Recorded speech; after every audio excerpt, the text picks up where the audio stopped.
Hey, what's up everyone? This is Snackbox. Hope you all are having an amazing day, guys. In today's video, I want to talk about the new updates that came today. And there are a few changes regarding their plans on, for example, visible relics. And we're going to talk about that in a second. Now, the first thing that you can see here on the new update is friendly siege battles. We have been asking for this for a very long time. Now we can actually test out our siege defense teams against clanmates before a siege takes place. This is absolutely amazing, and it will help a lot to form the right defense, test the weaknesses, test the strengths and so on, and make sure you have a proper defense set in your siege posts. Once the defense team has been placed, any clan member can challenge it by selecting the new Test the Defense button.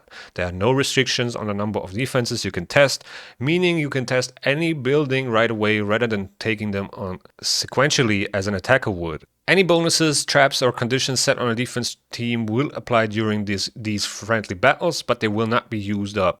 They'll remain in place for when the battle phase or the next siege begins. You cannot test your own defense teams. No rewards are granted for winning these battles. A battle report will be generated, but only one report will be stored at a time, with newer tests overriding older ones. Amazing. Like I said, this, we have been asking for this for a very long time.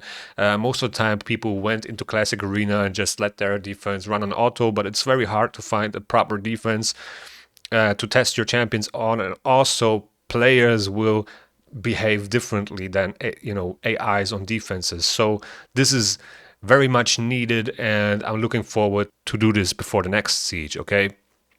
And by the way, our siege is right now going pretty good. Looks like another victory, and I'm gonna do a video on that tomorrow. Then we have Tag Team Arena Quick Battles. Amazing. Okay, I already tried it. Let's actually take a look at that real quick. So basically, you go in here into the Tag Team Arena tab, and you can just do this. Okay, you have the quick battle right here. The battles run on auto by default. I think you can use team setups. I'm not quite sure, but yeah, let's just use a refill right there. And this is what it looks like. Okay, it takes a little while, but definitely not as long as it would if you would have to fight these battles. Okay, so very amazing. It will save a lot of time for players, and yeah, it's just a huge time saver, quality of life feature. Amazing, I love it. Then there's the Tag Team Arena Battle Counter. We've also introduced a minor UI change in the Tag Team Arena to display the number of weekly offense battles you need to fight in order to remain in your current tier after the ranking period ends. You can find the encounter in both the battle and tiers tabs. All right, that's like 10 fights or whatever, but I think that was already shown before, or am I missing something? I don't know. Maybe you guys know. Let me know in the comments below. Then we have the Affinity Information Update. We've added information about the advantages and disadvantages of Affinity matchups in the pre-battle window. In the pre-battle window. Is that for Live Arena only? Not quite sure. But this next one is definitely amazing, and I was waiting for this impatiently. To help you sort through gemstones more easily, we've introduced the ability for you to filter them by whether they are socketed or not, as well as their rarity or shape. Socketed gemstones will also now have a champion avatar on them to show which champion has them equipped. So a new gemstone filter. Okay, let's actually take a look. All right, so if we go into the Relics tab right here, and then let's say I want to see socketed gemstones, and there you can see. All right, there you can see all the gemstones that are socketed into relics. This is absolutely amazing. Also, another thing, if you're trying to upgrade your relics now, you can also see which champion has what relic and so on. So yeah, definitely needed. Before it was a horror movie basically, and really, really chaotic, and you didn't know who has what, and is this relic used by this champion, or where is this gemstone on, and it was just hard to see what's going on. Then we have a new Fusion Champions filter. I don't know why that is, but I guess it's okay. We've also added a new filter to the Tavern and Champion Collection windows, which lets you either hide or only view champions that are being used in ongoing Fusion event. this is not only for fusion events. Let's actually see. So here's the champion filter.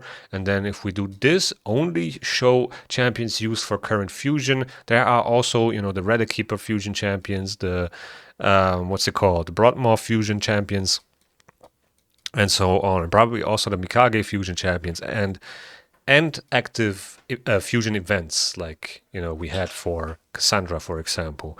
And you can also hide them if you want to, and then they're not shown in the champion list. So yeah, I mean, not bad. I don't think it was super necessary, but it's a cool little feature.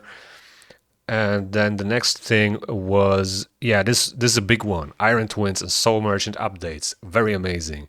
We're introducing super raids to the Iron Twins Fortress, meaning you can earn double the rewards from a single dungeon run. We're also updating the selection of souls that the Soul Merchant has for purchase. It will now automatically refresh 4 times a day rather than 2 times. And there are now 6 slots with souls for legendary champions rather than 4 slots. Okay, so let's take a look at that. First, we're gonna check out the Iron Twins. Okay, so yeah, so we can actually do super raids now and use 2 keys instead of 1. I wish they would just use the full 6 keys, but it is what it is. Better than 1. It cuts the time in half. And then let's take a look at the Soul Merchants. So I bought a 1-star Gurtuk Soul here, and yeah, we have 6 legendary champions here. We had always 4 rare champions, 6 epics, and now 6 legendaries too. So this is amazing, and the refresh timer is also lower. As you can see, in 2 hours 35 minutes, this will refresh again. So yeah, you gotta check it more often if you're trying to get a specific soul, and also be a little bit more cautious with your coins, because it can happen that a lot more champions pop up here and you won't have enough coins to buy them. So yeah, save be a little bit more cautious with spending your coins and only buy souls that you really want or need. Okay, and yeah, but in general, I think this is a massive update because, I only remember getting my 6-star Mario Soul from the Soul Merchant took me like half a year or something. And for some people, it's even longer. They wait for like a year till they can buy the Mario Soul, the 6-star Mario Soul. So yeah, you really need to be lucky to get that champion in here into the Soul Merchant. And then you also have to have the coins ready. Yeah, so it's not that easy. And, it took a lot of time. So now it will be a little bit faster, but that also means that you will run out of coins faster, basically. All right. Okay, so let's take a look what else is in this update. Leaderboards, the red dot on the leaderboards icon in the sidebar menu of the Bastion will still be displayed after each reset, but it will only appear for players who were previously in the top 100 leaderboard. Okay, no less red dots, that's good. And here, Relics UI improvements. We've added champion avatars on each relic. I already showed that. That's cool. Reworked gear. We've added an informative icon to rework gear to help you identify which pieces of gear have already been reworked. Let's actually take a look if we can find some reworked gear. I'm not quite sure. I believe I do have a lot of Mercurial gear that I reworked. Let's actually see some of these. Oh yeah, this is reworked, for example. Okay, so they added this.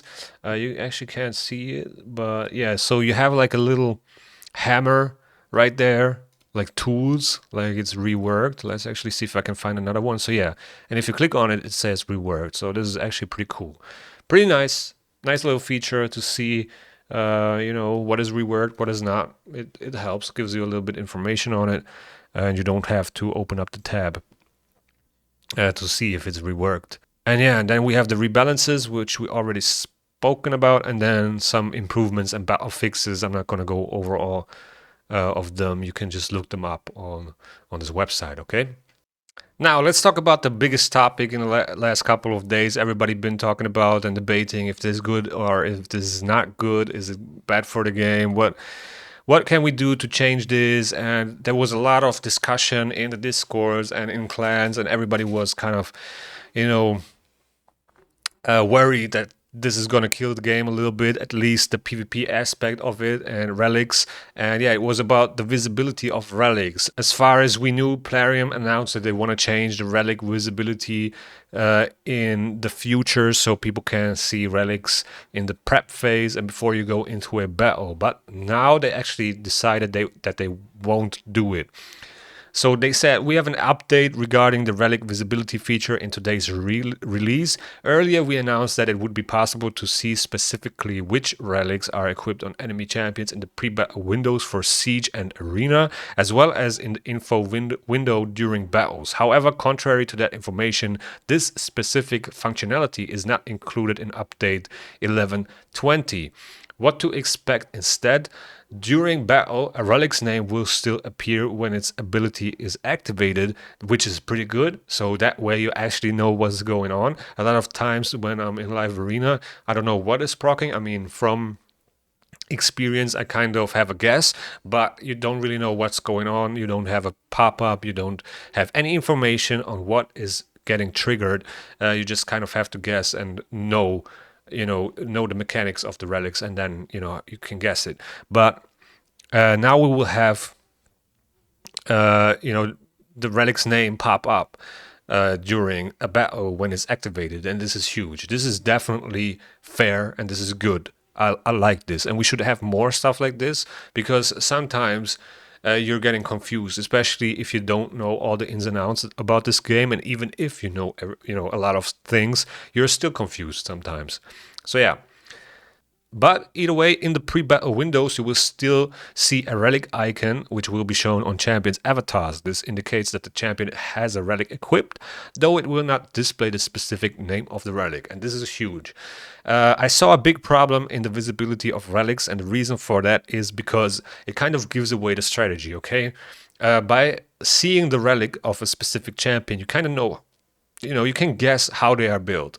It gives away too much information about the strategy of the build. And also a lot of relics are only good because of their surprise effect. Now if you take that away, a lot of relics are getting weakened because you can work around it. They kind of work as a trap, but if you if you just show it to everybody, then the purpose of it is kind of gone. That's my take on it, and I don't really like it. You already have a big disadvantage in like defenses, and if you see the relics, you kind of can guess, how to avoid that relic to get triggered. If somebody has aspect of Seraph, you won't try to snipe that. If someone has someone has a stars relic, you will try to avoid Termita boosts, and so on. So there's too much information that is given away when seeing relics, and I don't think it's a good thing. And I saw a lot of people commenting on this and comparing it to blessings, but with blessings it can be anything, okay? Only because the champion has a specific blessing, that doesn't mean that he's built in a certain way. It doesn't give away information too much, whereas a relic is rudimentary and has a lot of stats to it, and which kind of gives you an indicator of, is this champion built for damage, or is he a support champion, or is this champion with high resistance or not a lot of resistance? Is he fast? That kind of gives it away. And yeah, I think it's a good thing that they didn't introduce it yet, but it seems like, or it sounds like, that they are still considering it and debating on it. But I think it's a bad thing. Yeah, I think it's a bad thing if you see the relics before going into the battle. If you see it in the battle when it's triggered, so you know what's going on, that's a good thing. Okay, that's a good thing. I like that to be introduced into the game. That's nice, but seeing it beforehand kind of destroys the purpose of relics. That's my opinion. Let me know in the comments below, how do you guys feel about this? Do you think relics should be visible or not? How will it affect the game if they are visible, or should it stay the way it is right now? But in general, I think we can all agree on that the relic's name should appear when its ability is activated, which is very important, so you know what's going on. And yeah, with that being said, thank you guys for watching. I hope you enjoyed. If you enjoyed, please hit the like button. It really goes a long way. Also, subscribe to the channel if you want to see more raid content. The YouTube algorithm's going to suggest you a video that you might like right here.